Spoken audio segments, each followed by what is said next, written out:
It started on a Tuesday. My therapist, Dr. Levin, had insisted I start keeping a diary. Just write whatever comes to mind, she said. I bought a small leather-bound journal at a corner bookstore, the kind with thick, creamy pages that smelled faintly of vanilla and dust. That night, I wrote about my week, my anxieties, and the recurring nightmares that had stolen my sleep for months. The next morning, I found a sentence I didn't write. Stop pretending you're fine. My hand froze over the keyboard as a cold shiver ran down my spine. I lived alone. Nobody else had touched that diary. At first, I thought it was a trick of my mind. Maybe I'd written it subconsciously, but the entries kept changing or appearing after I'd gone to bed. One line predicted that I would spill coffee at work. The next warned me to avoid the elevator. It wasn't just describing events, it was ordering me. Do not answer the door. Lock the windows. My own diary was talking to me, and it wasn't asking questions, it was giving commands. I stared at the page that morning, trembling. I wanted to throw it away, but I couldn't. Something inside me needed to read what it would say next. That day at work, I avoided the elevator. My coworkers shot me strange looks as I climbed 6 flights of stairs, my backpack digging into my shoulders, my heart hammering. The diary had been right. I should have felt relief, but instead there was this nagging dread. A whispering in my mind I couldn't place, like the diary's voice had followed me outside my apartment. At lunch, I pulled the journal from my bag. There, in careful, looping letters, a new sentence had appeared. Do not trust the man with the umbrella. I froze, scanning the cafeteria. A man sat across from me, alone, holding a black umbrella despite the sun streaming through the windows. His gaze didn't meet mine, but I felt watched. I wanted to laugh, to tell myself I was being ridiculous. But the moment I looked away, the sentence changed. Do not leave your desk until he leaves.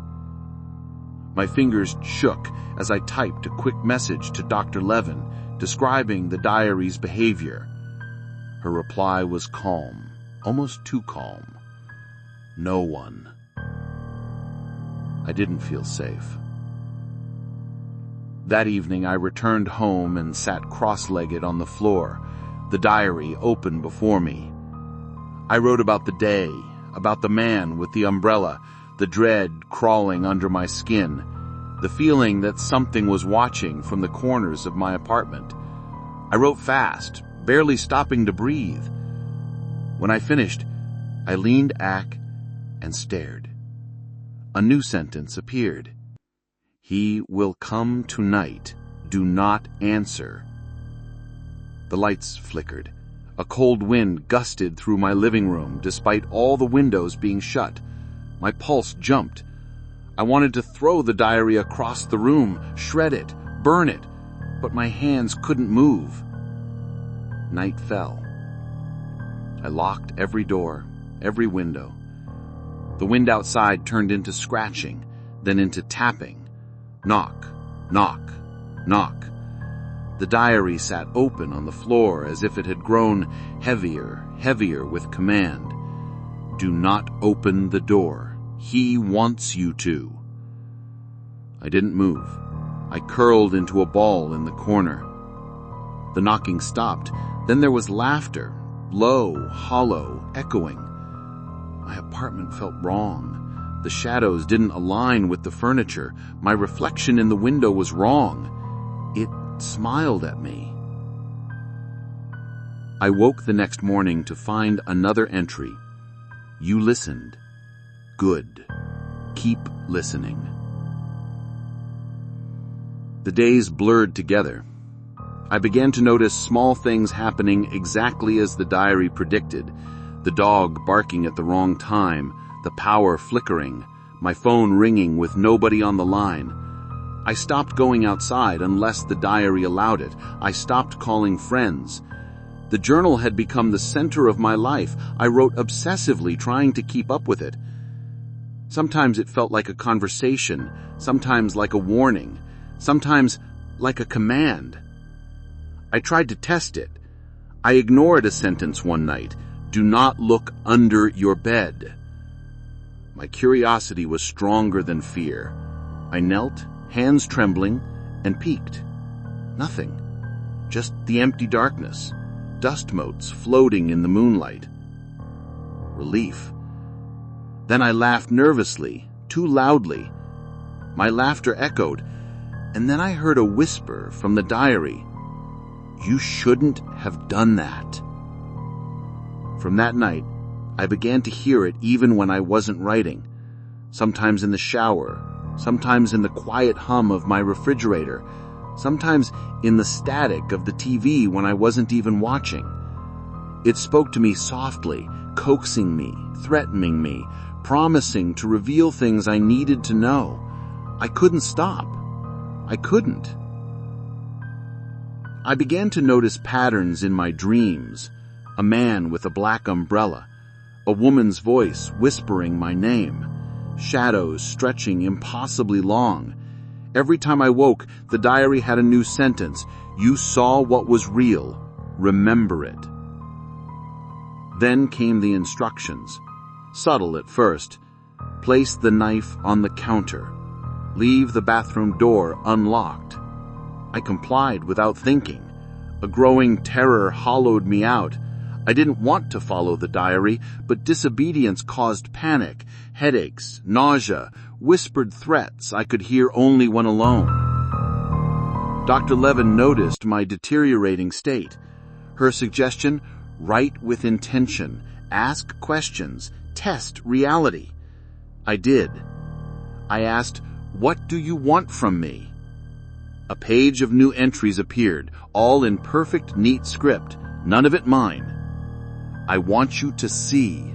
I want you to understand. I am not your imagination.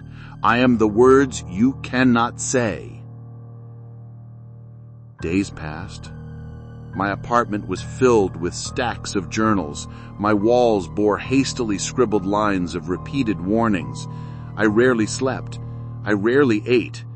Sometimes I heard laughter from behind the closed bedroom door. Sometimes I woke to find sentences scrawled across mirrors. I'm here. I wondered if I had lost my mind. Sometimes I wrote the diary's predictions myself, as if it had become my voice. Other times it wrote things I knew I could never have imagined, like, look behind the door at midnight, do not scream. I obeyed. There was nothing there, only darkness. Only silence. Yet when I looked back at the diary, the sentence had changed. You did not obey. You will. Weeks later, I began to notice gaps in my memory. Hours lost. Conversations I didn't remember. The diary didn't just predict events anymore. It seemed to rewrite them. Past entries I was sure I had written differently now contained words I didn't recognize.